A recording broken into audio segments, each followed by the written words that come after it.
Well, hello there. I want to start this episode with a question. Do you have a strong reaction to loud places, bright lights, too much stimuli? Do people ever tell you you're too sensitive or that you're high maintenance? Well, if you're nodding your head, then this video is for you.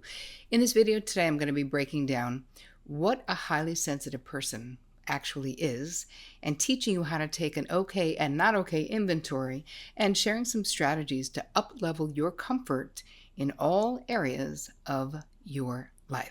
So before we get started, if you are new to my channel, introduce yourself, say hello in the comments because we are a friendly bunch. Don't forget to subscribe, hit the bell because I put out new stuff every Tuesday and every Thursday and I wouldn't want you to miss a thing. If you don't know me, you happen to be new here, my name is Terri Cole. I'm a licensed psychotherapist, a relationship expert, and the author of Boundary Boss, which you can get at boundarybossbook.com. I also want to say thank you so much for all of your questions, all of your comments. You know that I read them all, and I love to highlight them. So this is from Eliza Veda on my skin cancer journey. That was the name of the episode, A Cautionary Tale. And Eliza says, Terri, thank you for making this video. One can literally feel how hard and overwhelming it is for you to speak on the topic, but you decided to share your story anyway to warn others. I personally think that you are very brave. Thank you for the information and for caring enough to go through this with the video. Please take care of yourself. Thank you, Eliza, for that acknowledgement. If I can save one person from having the skin cancer experience that I had, then putting out that video is completely and totally worth it. So thank you for acknowledging me. I appreciate you. All right, now let's move into today's content. So what is a highly sensitive person, right? This is someone who has an increased or a deeper central nervous system, right? It's a sensitivity to physical, emotional, social stimuli.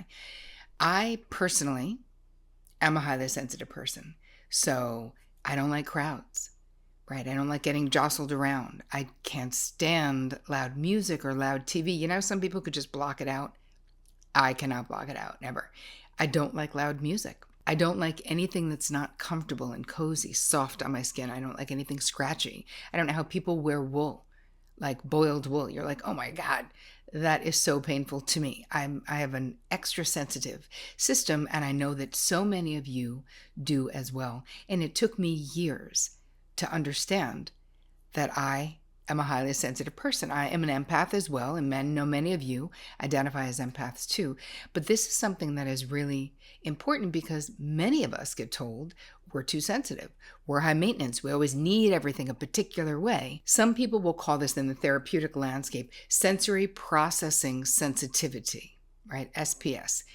I just call it being a highly sensitive because that's actually what it is.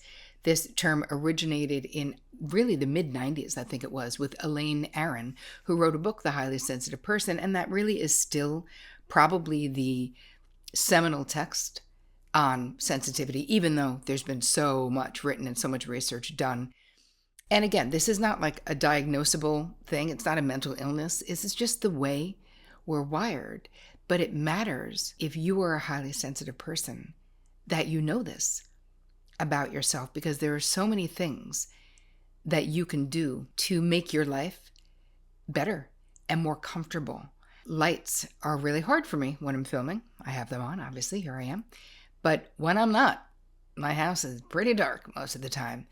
Don't love being in the sun. It is very caustic to me. A lot of people do not understand that. I have friends who are total sun worshipers, but it hurts my eyes. It hurts me. It just sounds weird, but it's true. So much of this stuff I realized as I was growing up that I was kind of different from other people. And with being a highly sensitive person, it also means that you're highly sensitive, at least in my case and a lot of my therapy clients, highly sensitive to other people and a change in them and how they feel, right? It's like we have an elevated responsiveness to positive and negative influences. So it also means you can experience a lot of joy and that you can experience a lot of gratitude. But if you're wondering if you are a highly sensitive person, I'm going to tell you a couple of things that you can look out for. You know, if you are very impacted by what's going on in the world. Or if you avoid violent movies and those types of things, that could be one indication. If you are very dialed into the beauty that's all around you, whether it's being awed by the human spirit, whether it's just the beauty of nature itself, being able to see that, even though life is busy, but being dialed into that. The real one that made it obvious to me that I was a highly sensitive person was being overwhelmed by sensory stimuli, they call it, like bright lights, uncomfortable clothing, as I said, crappy sheets, like scratchy sheets. I can't do it. It's not because I'm so high maintenance. It's because I won't be able to sleep. I need really smooth sheets, right? And it makes you sound high maintenance, but I swear it's not about the thread quality. It's about how it feels to me. And if it is uncomfortable, I will be completely preoccupied with that. Like being in noisy crowds, people screaming, outside concerts or ball games or those types of things. Another thing is that if you're a highly sensitive person, you might notice about yourself that you need downtime. You need to just get away from noise and interactions. So it might be like a quiet room, and I've built all of this into my public platform, my therapy practice, where I have clients create what I call as a Zen den, which is exactly what that is. It's a place for stillness and silence, where you light a candle, where you have a cozy blanket. And if you really listen to the way that I do my meditations and all of those things, you'll see my highly sensitive nature is woven into everything that I do, because I want you to have as much comfort as I want to have, And another indication is having a rich internal life, like you're very thoughtful. It could be having a rich fantasy life, but also deep thoughts about the world and about other people and about anything, really. But usually highly sensitive people are also deep thinkers. All right, so moving into, what do we do? Well, you have to start with how to thrive, right? That's the name of this episode, is how to thrive as a highly sensitive person. And the first thing is you have to understand what is getting in your way right now, right? Is something getting in the way right now? So I'm going to have you make a mini okay and not okay list. If you really think about what are the things that are bothering you, it might be a very bright light in your office that you need to make dim. Maybe you need to get dimmers on your lights if you are very sensitive to that. It might be using natural products to clean your house with. If unnatural products are caustic, if that is lingering and bothering you, we're going to look at that not okay list, and then you're going to see what actions can you take to shift things that are not okay to make them okay. So there'll be a little, don't worry, go to terricole.com/guide, and I'll have like how you create this list for you there. I also think it's important that we basically take an inventory of the people in our lives. So that's another thing that I'll guide you to do in the guide, is identifying what are the most stress-inducing relationships that you have, or situations, right? We're going to take a situation and person, little inventory of like, what are the things that are causing you the most pain? And then try to figure out why. What is it about this situation? I remember when I was a talent agent back in the day, and I was still in my mid-20s at this point, and I didn't know that I was a highly sensitive person, but I hated the lights in my office, and I got this new job at a big fancy agency, and I remember trying to negotiate with my boss that they keep the overhead horrible light over my desk off, and could I just have a lamp on my table? Of course, actually, that just came back to me right now as I'm doing this, because I never even thought about it back then, And of course, he thought it was the weirdest request in the world. And in the beginning, the first year I was there, he was like, no.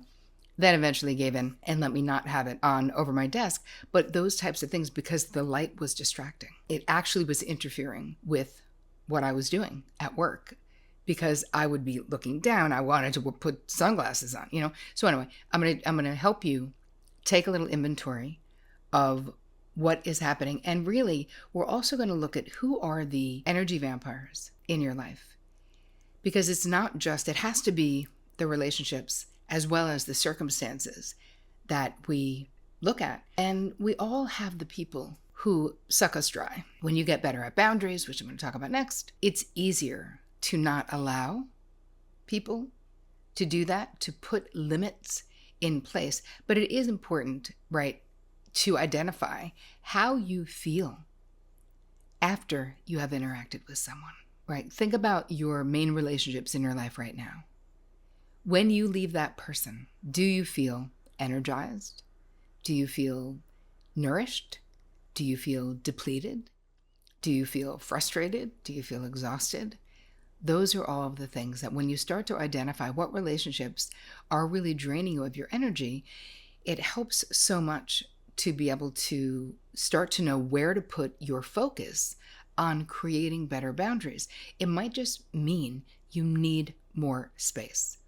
So that next category is going to be boundaries, right? Boundaries with people, but also within yourself, right? This is where, once we know the okay, the not okay list, what are the small changes we're going to make? What are the big changes we're going to make? You need to make the boundaries that you need in your life. And other people can't do that for us, right? We have to protect our energy, especially as sensitive people, because if not, we end up taking on the energy. We're like these sponges, but it's also so depleting. When we don't have good boundaries, it's exhausting. And I've seen in my therapy practice over the many years, this can turn into disorders. This can turn into being exhausted all of the time, autoimmune disorders, TMJ, insomnia. Like I've seen all of these different ailments, which is sort of the end result of not taking care of your own energy. And of course, we can turn that around. You can turn it around right now by deciding that you're going to have better boundaries in your life and realizing that how you feel is so important. What you think is so important. What you want is so important. And those things should really be the most important things to you. Because when we do that, then we're able to actually be fully present for the people in our lives. And when I was a highly sensitive person, but didn't know it, and I wasn't doing anything to protect my energy, I would get really bitter. Like there would be a point where I would just hit a tipping point and be pissed, just angry, and feeling put out, taken advantage of by others. But really, when I got down to it, and this also had to do with me becoming a boundary boss, it really wasn't about them taking advantage of me.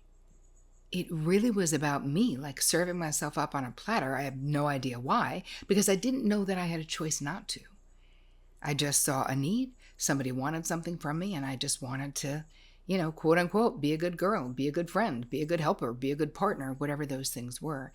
But it would always get to the point where I would let myself get so exhausted and so fatigued emotionally that really everything just became checking a box in life. Even the things that really should have been bringing me joy weren't, because any amount of effort going out after not protecting myself for so long, I just felt like I was being put upon by someone else.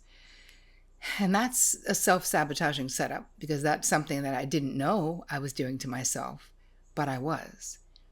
Mindfulness, meditation, grounding practices, all of these things are incredibly important if you are a highly sensitive person or an empath. And incorporating them into your daily life is not hard. I've got a lot of ideas for you. I've been giving them to you for years. It's just a matter of committing to doing it. Even if you're just committing to doing a short meditation in the morning, it will make a difference. And when you start thinking about prioritizing your own comfort, your own preferences in your life, when you start really thinking about that, it's easy for you to look at where you need to do the work. And I say start small. Start with your bed. Do you like your sheets? Do you like your blanket? Right? Start with the lighting in your house. How is that for you? Do you like it? Do you not like it? Would you like it if it were dimmer? Would you like it if it were different? Really getting into, because so much of the time when people start doing the okay, not okay lists, I also have that that list in Boundary Boss. We do a massive list in Boundary Boss, and this is going to be a much smaller version of that. So much of the time when I go, all right, so what's okay, what's not okay, people have no idea. They really don't. They're like, I really never thought about it. And it's so important. So anyway, I hope that this episode will have you actually think about it in your life, right? I want to hear from you. I want to hear what you think about this. I want to know, so you know where to find me. Follow me on Instagram. Drop me some info. I've got all the comment sections. I really want to hear from you what your experience is if you start to put into place any of the suggestions that I give you in the guide that goes with this episode. Just go to terricole.com/guide to get it. I hope that you have the most amazing week. And as always, take care of you.